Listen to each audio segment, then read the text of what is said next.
নমস্কার বন্ধুরা, 2026-এ সরকারি চাকরির পরীক্ষা দিচ্ছেন। রাত দিন এক করে পড়ছেন, তাও কি ভাগ্যের সাপোর্ট পাচ্ছেন না?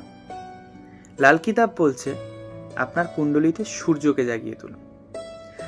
আজ দিচ্ছি এমন এক ইউনিক রেমেডি যা আপনার ভাগ্য বদলে দিতে পারে। প্রথমে তামা ও গুড়ের টোটকা।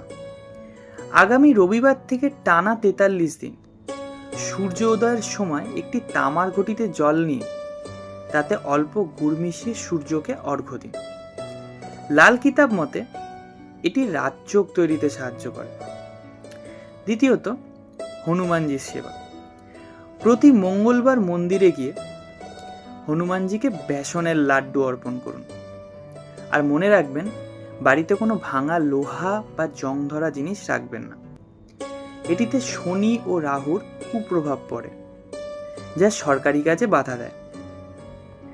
তৃতীয়ত, 2026-এর গোচর অনুযায়ী আপনার বাড়ির পূর্ব দিক সবসময় পরিষ্কার রাখুন। সূর্যদেব যাতে আপনার ঘরে সরাসরি আলো ফেলতে পারে সেই ব্যবস্থা করুন।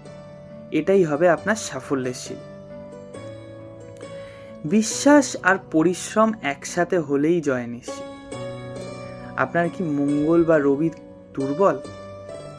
কমেন্টে আপনার জন্মের মাস লিখুন, আমি কিছু পার্সোনাল টিপস দেব।